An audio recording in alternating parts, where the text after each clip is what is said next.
Hey everybody, welcome to another episode of God is Not a Theory with Ken Fish. I'm your host, Grant Pemberton. And on today's episode, as you can tell if you're watching, we're having a bit of a different episode here because Ken is going to interview me and Mark, who's here sitting next to me, about what we're doing here in Nashville. So, hey, Ken. Howdy. Thanks for interviewing us. Yeah, so today we're going to reverse things for those that are wondering what's going on. I'm going to do the interviewing of both Grant and Mark because there's a very interesting story developing there in Nashville, which most of our listeners would not be aware of. But for some backstory, it's a fairly well accepted shibboleth, I think, in church leadership circles that church mergers often don't work. In fact, I think it's usually said more strongly than that. They always fail, inevitably. And so Grant and Mark, you guys, well, as we might say, found each other, or your churches found each other, and you guys decided to execute a church merger. What, in the last 3 months is when you really pulled it off, 2 months, really. And so I want to, everybody is more or less familiar with you, Grant, but maybe more as our host and not so much as the pastor of the Nashville Vineyard.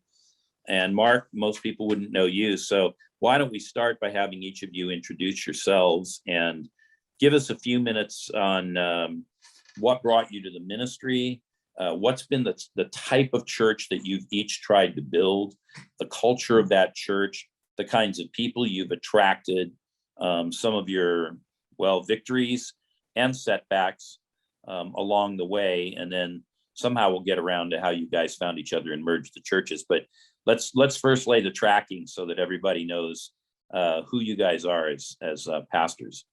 So Mark, why don't you start? Sure. Well, my name is Mark Lancaster. I actually moved to Nashville around 96 from Michigan.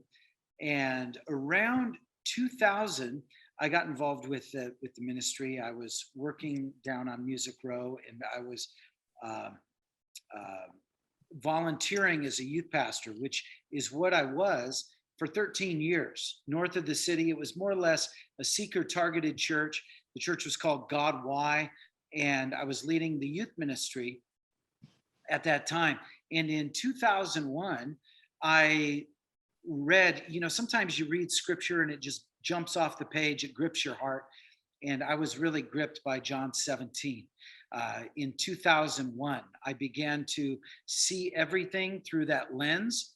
And so I got this picture of what Jesus was praying for, in particular in John 17:23, where he prays, "May they be brought to complete unity so that the world would know that you sent me and love them as you love me."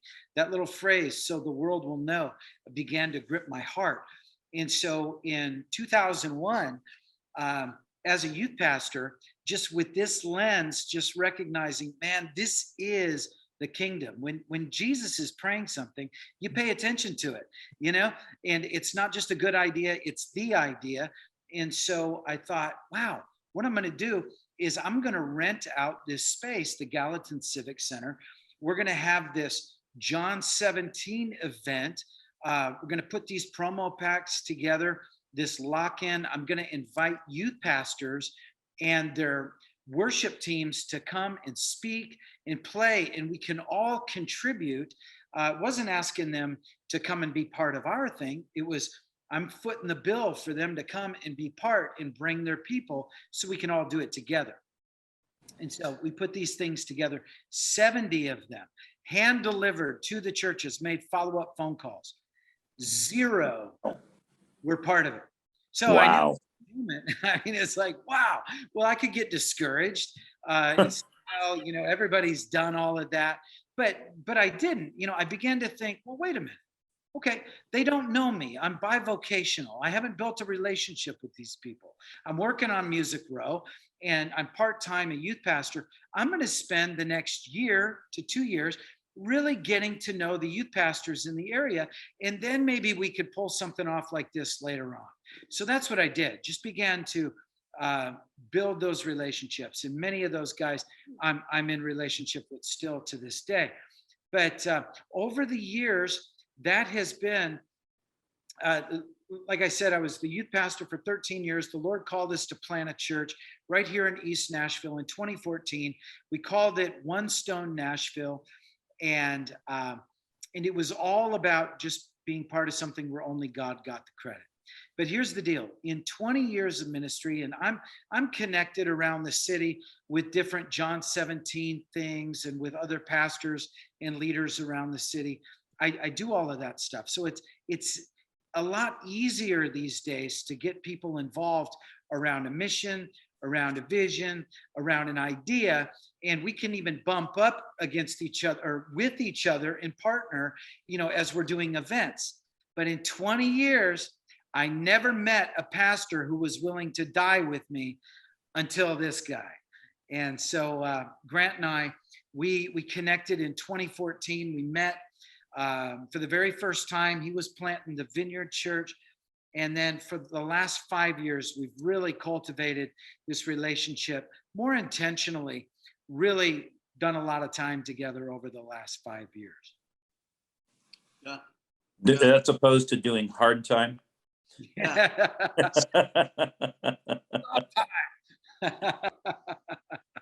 That's an amazing thing. 0 for 70 responses. I remember hearing in a sales training class I took one time that you aren't really in the sales game until you've been turned down 100 times. So you almost made it just with that one event. Almost. But I'm sure you've had other turndowns since then. So, yeah. All right. And Grant, people know your voice, they know your face, but they may not know your history, including how you left a very lucrative career in mortgage banking and commercial lending or real estate lending. So why don't you give us some of your background and how you ended up in the world of ministry? Sure. I grew up in the church. Grandfather was a pastor, fourth generation, part of a Pentecostal denomination, the Church of God out of Cleveland, Tennessee. Kind of walked away from the Lord at college. Met my wife, who was way out of my league, and I lied, like you do, to get a girl that's way out of your league, and pretended to be really great with Jesus and all of that, and got married. Marriage started to crumble. Got right with the Lord. Marriage started to get better, and felt like I was called to do something. Started a Bible study in my corporate headquarters. I worked at a bank. I'm an MBA and was going the finance banking route. And the Lord just continued to grow that Bible study. It became the thing that I cared about the most. Began to discern what is the Lord doing in our lives. Long story short, he called us to Nashville. We were in Georgia at the time. Called us to Nashville to plant a church almost 10 years ago. Moved over with another bank, really prayed that he wouldn't actually make me go through with it, and got in the banking world here in finance in Nashville, volunteered at a Vineyard Church down south in Franklin, until finally the Lord said it's actually time to do that. So we planted the church about 6 years ago. I remained bivocational on purpose, and really funded the first several years of the church, and the Lord breathed on it. It was amazing, what was happening there. And my wife grew up a part of the Vineyard network, and so I kind of came into that by watching old videos on YouTube. I figured, what is a vineyard? As she was saying, I think this is where we're supposed to land. And really, that's kind of how I met you, Ken, is because I was after the thing that I was watching on YouTube in the 90s and 80s of the Spirit moving in such power. And so I was on this journey to find the original DNA that I had seen that had captivated me as someone who had come into it. And so we just did that. The Lord has done a lot of amazing things, and through the church, I still have my foot in the business world as well, and just have been in relationship with Mark. He and I would meet together almost weekly and just encourage each other, lament as pastors. Our churches were, less than a mile away from each other. We were both, planting and building charismatic churches, and there's not that many in this part of town or really in town. And so we were just sort of, brothers in arms, and we would always kick around the idea of teaming up. Many times the Lord would say, no, it's not for now. And this past year, he really began to lead us down that road, and walk us through what would it mean to actually close our churches down, stop what we're doing, and kind of lay down our plans and visions to see what the Lord wanted to raise up. And so we did that first service together in October of this year. Yeah. So it hasn't even been 2 months. I had my timing off. Yeah. We've been like, the staff has been meeting for several months and that sort of thing, but our first worship together was the first Sunday in October. All right. So, Mark, if you were going to describe succinctly, I don't know, you could say the vision statement or the mission statement of your church before you merged it. And Grant, if you were going to do that, what would each of you say? And then what have you come up with jointly as your vision statement or mission statement? Those aren't the same, but anyway, we'll just go with that. What have you come up with as your joint statement for the merged entity? And tell us a little bit about what congregational dynamics look like in the aftermath of this merger. Yeah. Well, even from the get-go, that phrase, that whole idea, so the world will know, that's really been the vision. So even though we are a house, we were always focused outside as well, in with the city, like bridging with other churches, with other ministries. I mean, just very involved like that. And that is still the case. But one thing that's happened since we've gotten together, and I want to make sure I don't overlook the first part of that question. So as far as the vision of one stone. Yeah, the vision of one stone was always, so the world will know, and really equipping people to step into exactly who God created them to be, and empower them to go out and do that. But with that lens of that unity piece, so the world will know. And that is something that I believe, since we've come together, it's actually it's still intact, but it's taken on broader meaning. I really believe that we're seeing this picture of even more establishing these apostolic hubs as opposed to just a standalone church. And we were doing that even right out of the gate, both of us. Like Grant mentioned, we were only a mile apart. And both here at One Stone, we had a few different ministries that were housed under our church, never charged them rent, because that wasn't the thing. We didn't want to just create space for people.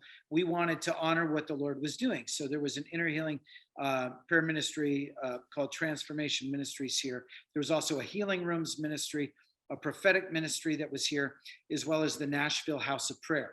And all of those were headquartered here at One Stone. And I know that Grant had, and we also had a homeless ministry that we're part of as well, called the Joshua Movement. And Grant was housing people loving Nashville as well as counselors. So we were both kind of doing this thing to where we're representing John 17 as an apostolic hub. So even physically, we were representing what was happening spiritually. And so as we've come together, I recognize that the piece that Grant really carried, which was the Acts 2:42, we discovered that you really need both legs to walk. So it's expanded our vision. It's given a greater foundational, palpable element to the idea of John 17. Yeah, I mean, for us, it was our founding verse and everything like that was really the Acts 2:42 was sort of our family verse.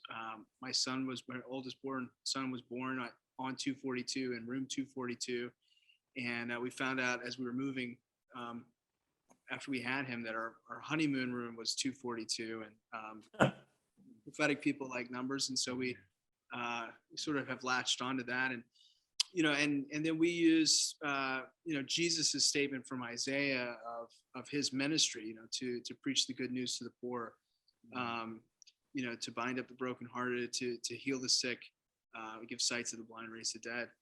And so that was our call as a church. And so we were going pretty hard at training people to pray for the sick, training people to walk in that. We did a School of Kingdom Ministry that you're aware of, Ken, and so that was sort of all of that thing. Really, the Vineyard ethos of ministry to the poor and the power evangelism piece was really a big part of it, and worship has been a part of both of our houses as well. And so very similar in that, and as far as what we were going after, it was almost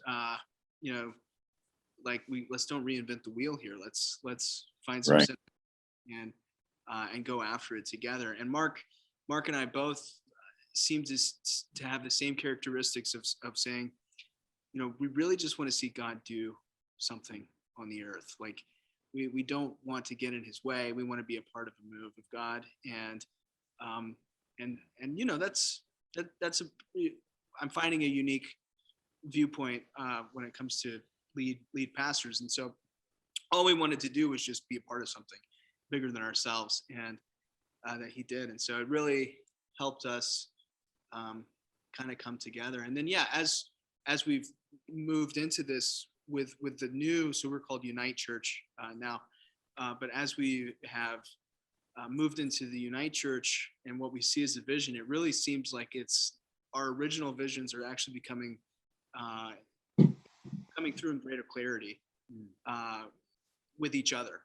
We're using the language of kind of marriage, where I never really knew everything about who I could be until I got married, and it's sort of like finding the missing part of who we are. So that's the way it feels with our staffs, with our people, and with us. So I've got a ton of questions that's all triggering. One of them, these aren't in order, but I'll just kind of throw them out there for you guys to chew on, and then you can answer them. There's a age difference between the two of you. So how are you navigating the age difference? How have you navigated the issue of power sharing? Because of course, anytime there's a church merger, it doesn't always end up pretty, but somebody ends up as boss. And so many people say we share the leadership. Oftentimes it doesn't work out so well. So how have you thought about that? I mean, you're only kind of 5 or 6 weeks into it. So, but you've been thinking about it for a long time. So I assume you've kind of noodled this stuff out already. And just on the topic of United Church, what are you doing in terms of making sure that your identity is distinct from, say, the United Methodist Church or the Uniting Church or the United Churches of Christ? The word united pops up in a lot of denominational names. and people could easily think that you're just another one of them. So how do you make yourselves distinct? There, that's a bunch of stuff to talk about. Uh-oh, you froze. You froze. That's okay. Well, just clarity. So it's unite without a Right. so not united. Right. But people will automatically fill in the gap. When they hear unite, if they don't recognize that, they will think, oh, it's united. And then they'll think, oh, is it United Methodist? Is it United Presbyterian? Is it United Church of Christ? So I heard you say unite, and just for our listeners, I hope you all heard them say unite. But many times if people don't recognize something, just the way the human brain works, they fill in the gaps. So what are you doing to create that distinct identity? Well, we're working on branding and logo and all of that sort of thing that will help that stand out a bit. And along with that will be sort of the tags around it, but really going for the unity without the Unitarian piece, and so wanting to really highlight the idea that, I think one of the things the Lord is doing here is Nashville is has a long history of division amongst churches, and so one of the things I think it was James Gall said last week when we got together with him, he wanted to hear about what we were doing, was that the same way a little bit of leaven works through the whole batch, that this is going to work its way through Nashville, and to bring that unity piece more in line. So, we really feel like it's distinct in that way. I don't know if you've got. Absolutely.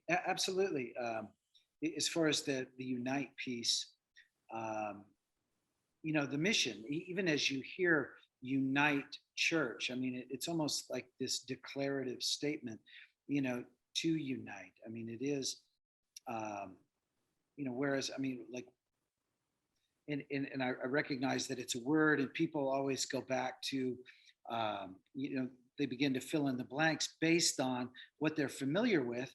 And so we get this incredible opportunity to, have a blank canvas regarding all of this. As we do come together, as we begin to model it, I mean, the awesome thing is we don't actually have it all figured out, but it's like the Lord is revealing things from glory to glory, each, as Grant shared even this morning at the Worship City Alliance, he was just sharing, we just pastor by the moment.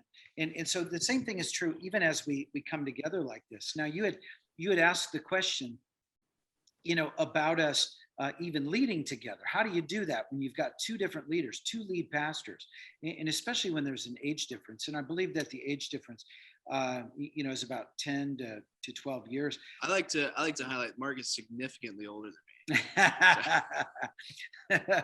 49. And so here at the church, the incredible thing is we have got people, on staff in their 20s, in their 30s, in their 40s, 50s, we've got people up there. So it's this generational thing. Again, unite. Something powerful happens when we bring the generations together. I love the fact that Grant is younger than me. The other thing is it was several months ago when, and over the years, you get these prophetic words speaking about the house and what it is that you're going to be walking in and all of this.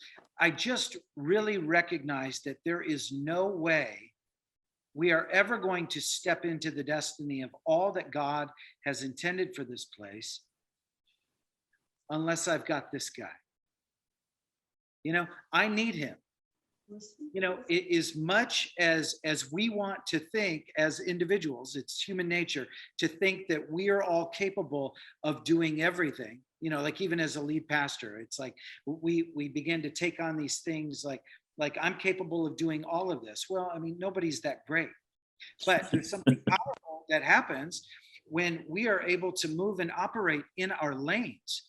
Not only is it freeing, it actually increases. So when Grant brings who he is, and we get to work together in that capacity, everybody benefits. As a matter of fact, in the church, if everybody gets to be 100% who God created them to be, we all win. So Right. let's let it just be a handful of people that get to do this stuff, but let's empower everybody to be exactly who God created them to be, and we all win. There's no competition. What are we competing against? Right. Yeah.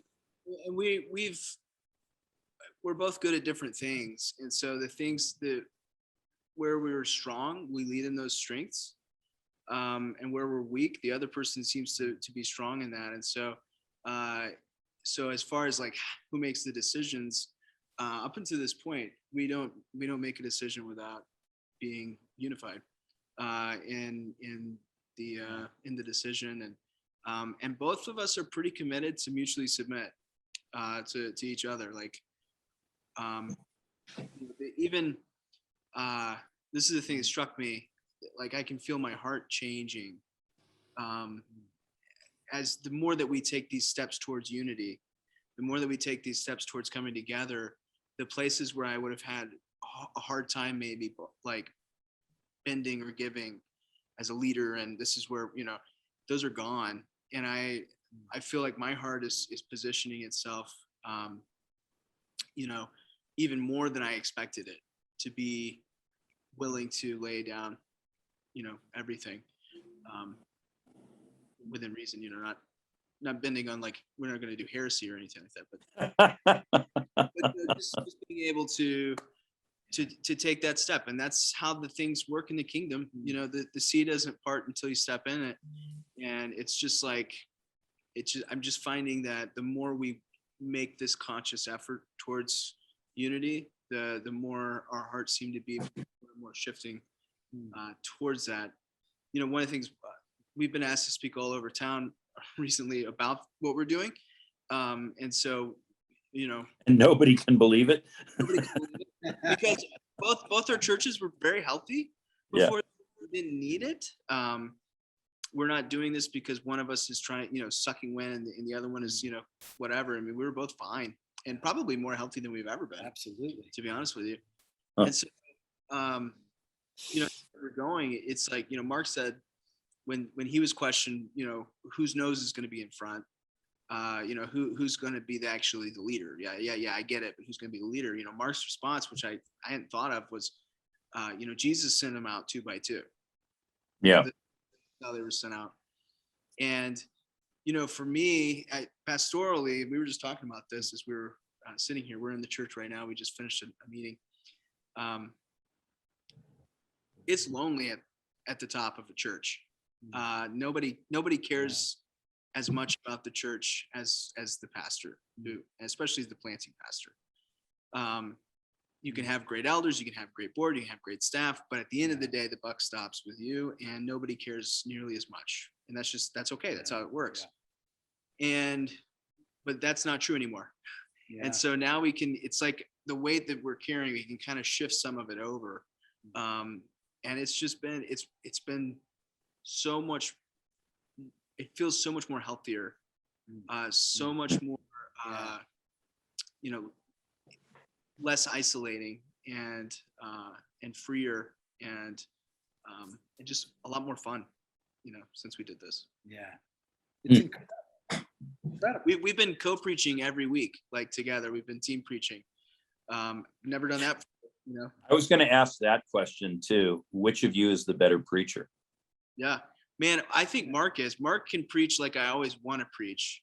Like in my mind, like when I'm preparing a sermon, he delivers it like I would like to deliver it, but I can never pull it off. No. I mean, Grant is, I love what it is that Grant carries.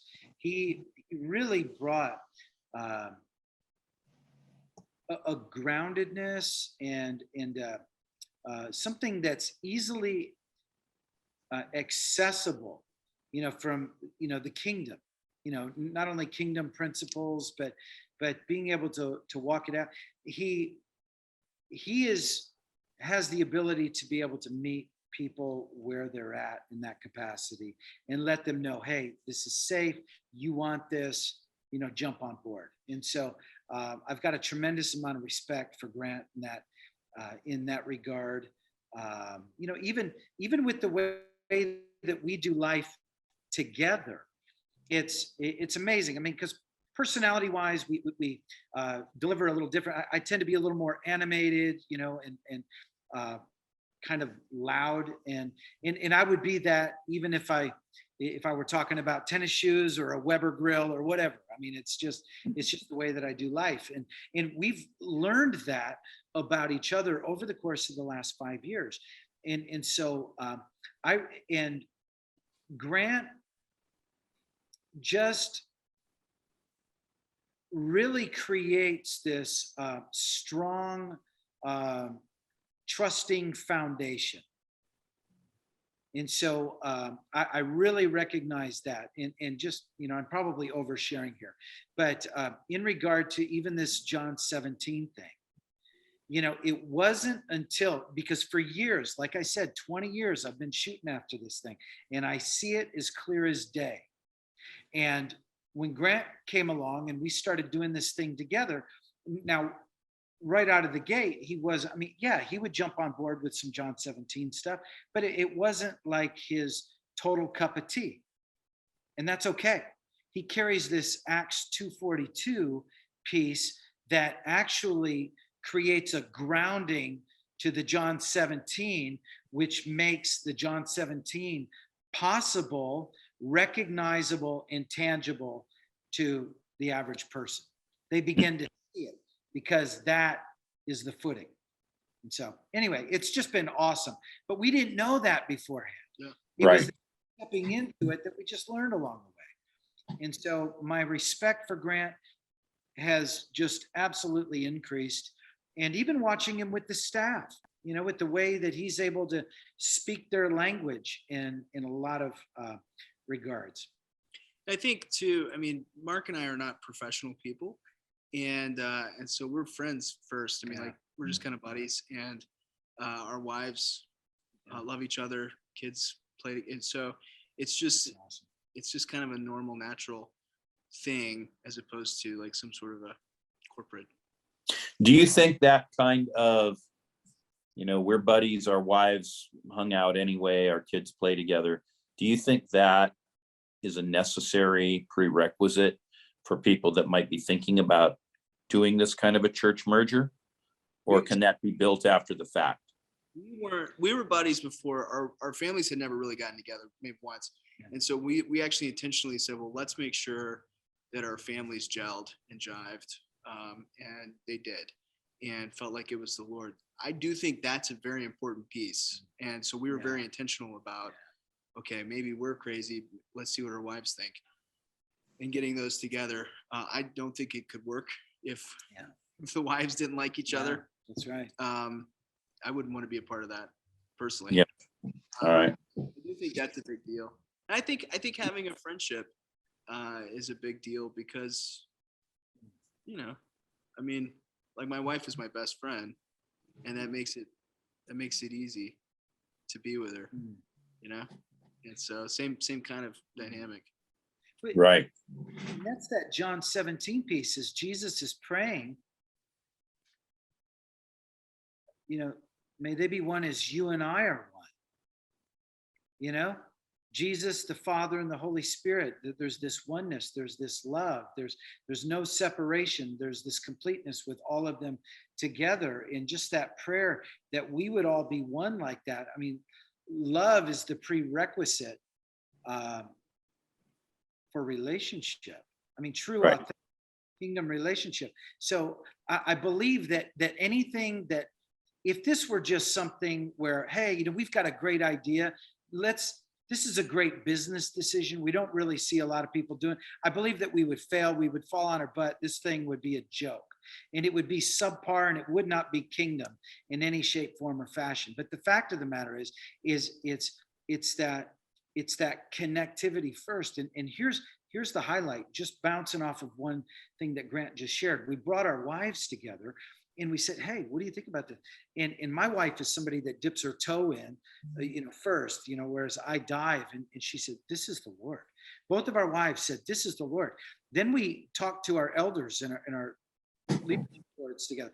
100% unanimously said, this is the Lord. We talked to our staff about it, both sides, 100% unanimous. This is the Lord.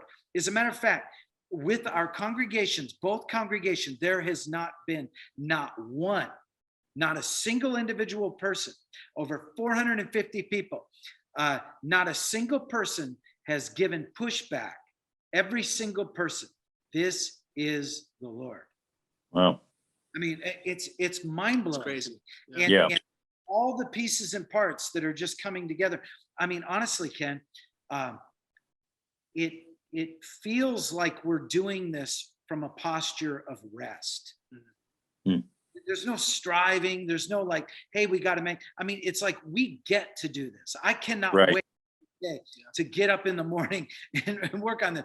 Grant and I are talking till, all hours of the night. At night, we were on the phone last night for 2 hours just talking about, just what the Lord is doing. It's just amazing. And we've seen, it's only been a month. We've seen this increase in presence and intensity every week in the service. Last week, we couldn't even preach. The worship went, people were getting spontaneously delivered. People are getting healed without anybody praying for them. And it's just every week that seems to be like the intensity seems to be increasing. And we just kind of feel like we accidentally stumbled onto some kind of secret recipe or something. I don't know. That's amazing. That's great. Well, you certainly don't hear those sorts of stories very much when it comes to church mergers. That's not part of the conversation. So here's a question as well. You said your churches are, initially were about a mile apart, and, now you're one congregation. Were there significant cultural, racial, economic, any sort of demographic differences between your congregations, or were they largely the same? And so you didn't need to overcome those barriers? I think largely the same. Yeah, largely the same. Yeah. Largely the same. But I think both our churches had local people, but we also have drive-in from all over the region. So I think it was very much the same. All right. So in other words, most of half or over half probably drive in. They do. To both of our churches. And when you say drive in, meaning they live 30 minutes away or something, and they're committed to the congregation, and so they've not found anything comparable wherever it is they live. Yeah. As opposed to like a neighborhood church in a city. So we have that. We have neighbors that come, but. Right. Huh. All right.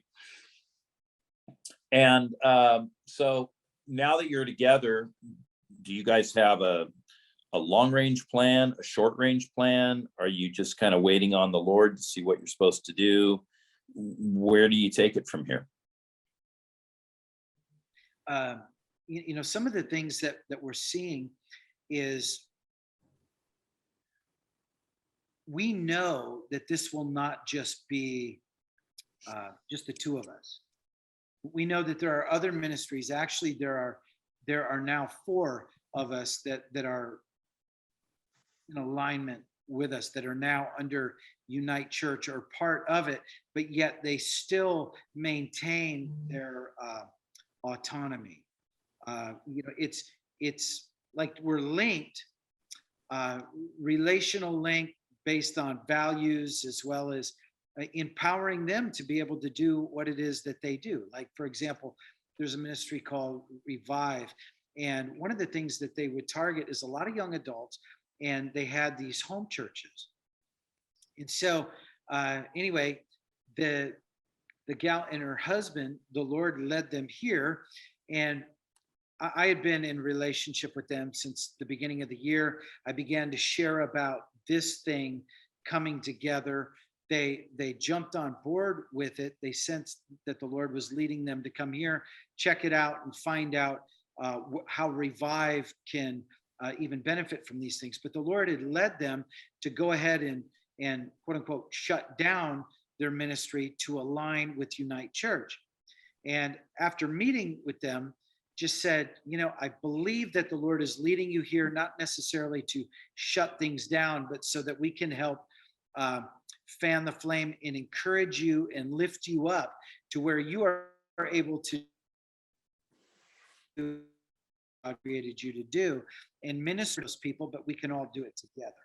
So it's this, that's one of the things that we typically see in most church mergers is everything comes up under this new entity and it all looks the same. And that's uniformity. That's not unity. And so we really believe that God is empowering us to be able to have these links, and it doesn't have to look like us. It doesn't even have to have the same name. Who says it's got to have the same name? What? Because we franchise everything in the world? No. We don't need to pull this franchise thing. Let's let God be God. And so he gets the credit with who he created you to be and what he's burning in your heart. Let's come together and do this thing together, but it doesn't need to look like us.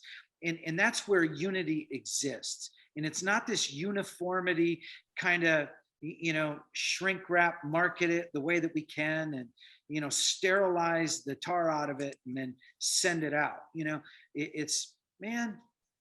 So we recognize that the Lord is knitting us together and even opening the doors. So the vision is that he's starting to highlight, and these are some of the words that have come in, is that this story, it's not our story, it's God's story. And so there are probably going to be some other churches in other cities that are contemplating, man, I'd be better off if I just shut the doors. We've only got 20 to 30 people. Well, instead of,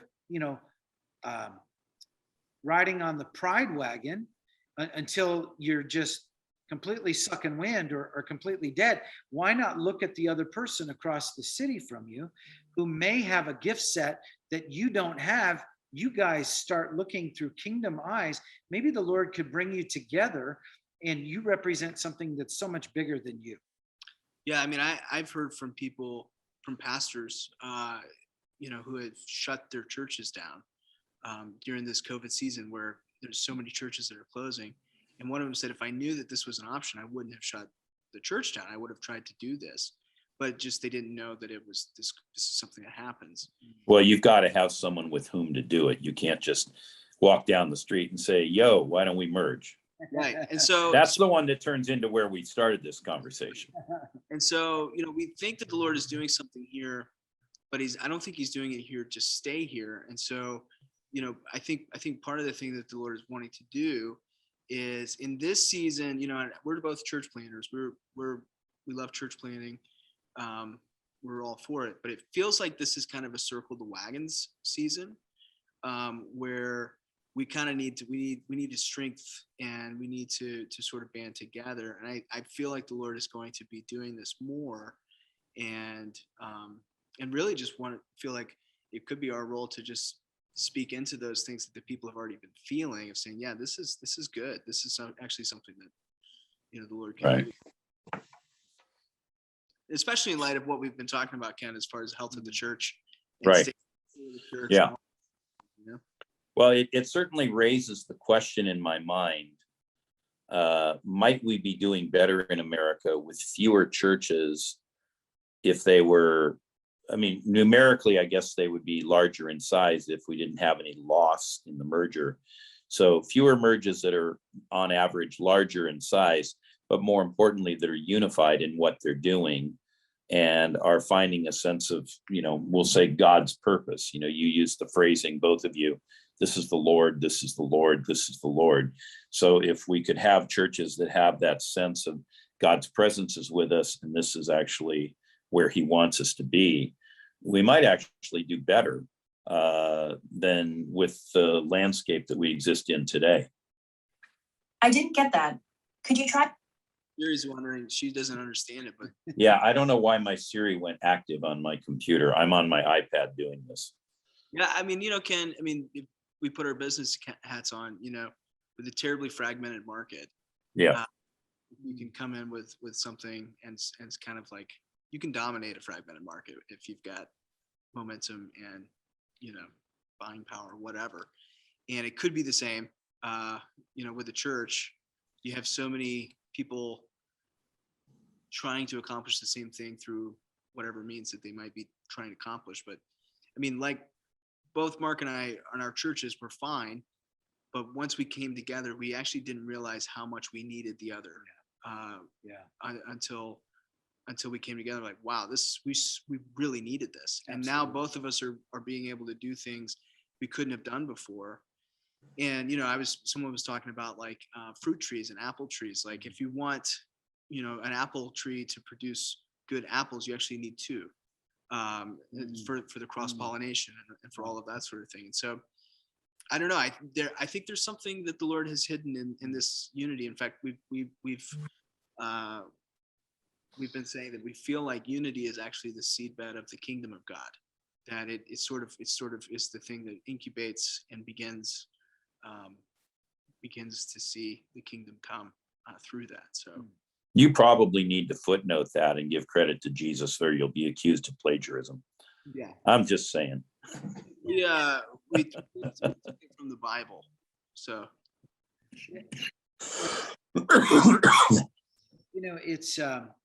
it's really fascinating because the way that and it's like that in the kingdom anyway.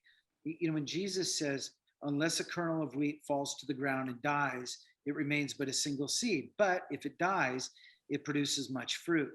And just being able to come and bring our plans, our agendas on both sides, these two healthy things. We had a pastor friend of ours that sent us a voice memo on Friday of last week. And he just said, hey, and he was just exhorting us, just really encouraging us in this regard. He says, it's easy to give something over to the Lord when it's broken or it doesn't work. Yeah. To turn it over and say, hey, God, you can have this. It's not functioning properly. Here, it's yours. But to take something that's living, it's active, it's healthy, it's thriving, and then to say, God, I'm giving you this. And I'm going to let it die. You give us a new name, raise us up for your purposes. That's a different animal.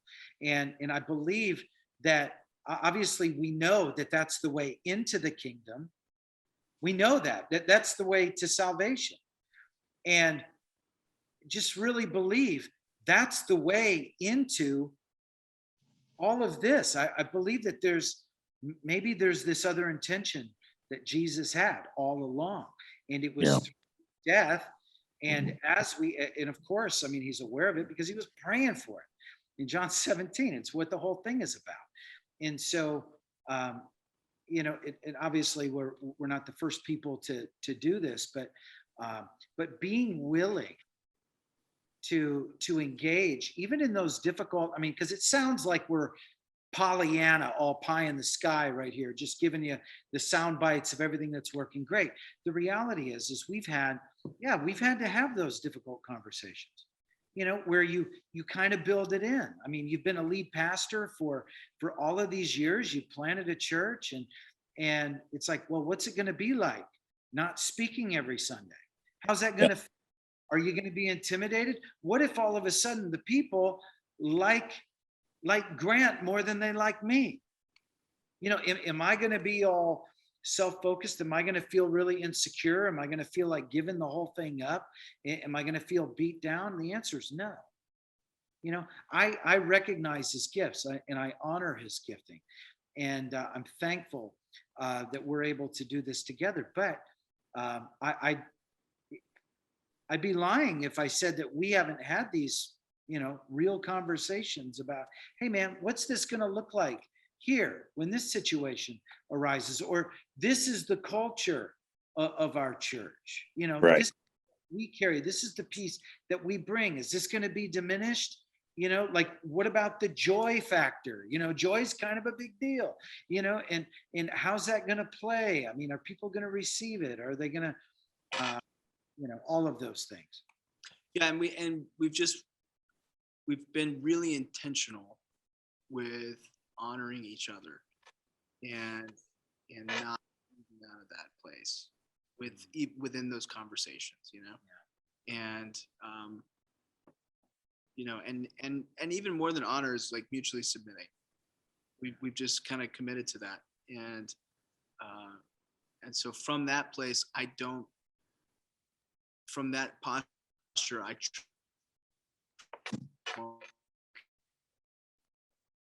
I'm losing you, Grant. You're breaking up. Uh-oh. attitude of being, mutually submitted. I trust him handling that, with that. So, and worst thing that happens is this fails miserably, and we have to just start again. So we're church planners. Talk to me for a minute about not so much between yourselves, although you could share about that if you choose, but I'm interested at the congregational level. So the people who attended each of your respective churches, but now attend your one joined church, what have been some of the hardest things to navigate in the congregation with this merger among the people?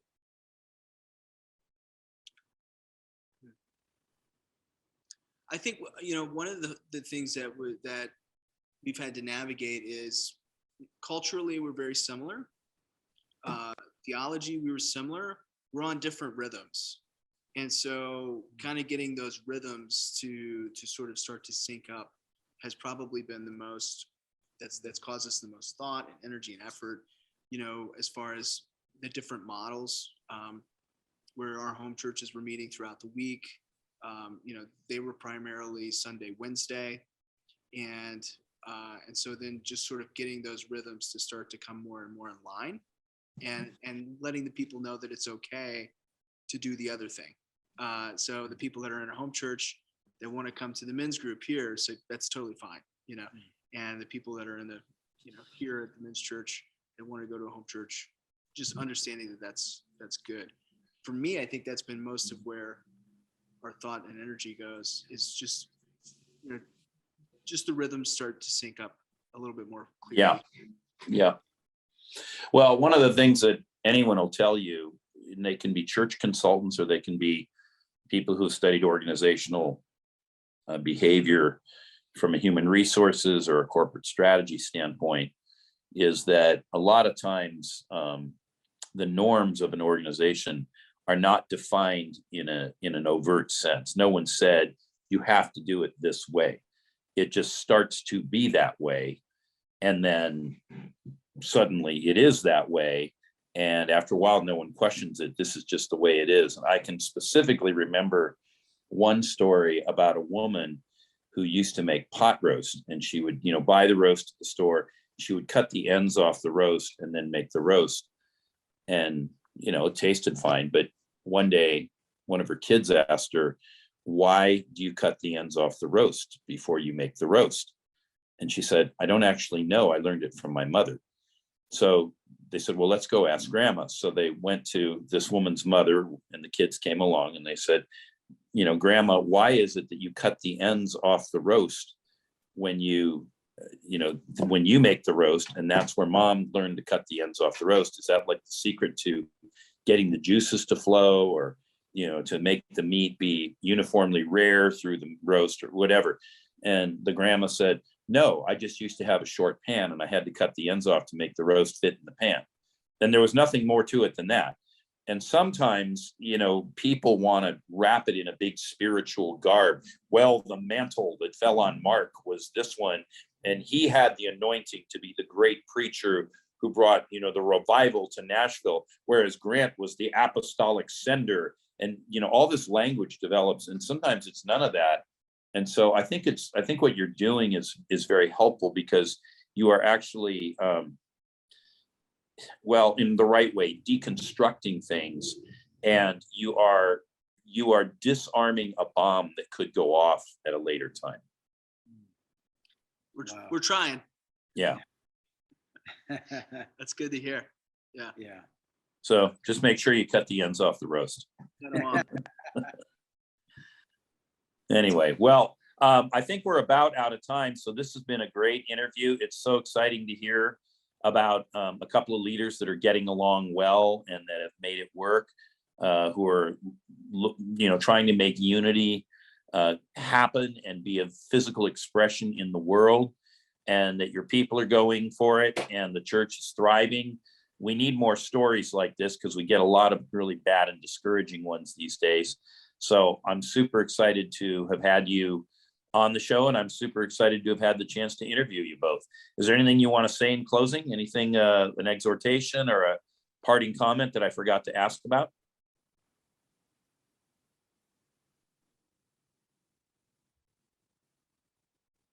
I just think we need to get it on the calendar when you come to Unite Church now, Ken. That's it. We do. We need to get that scheduled. Well, Yeah. We'll try to make that happen in the next week or so. And I guess for now, everybody, thanks for joining us for another episode of God is Not a Theory. See you back here next week.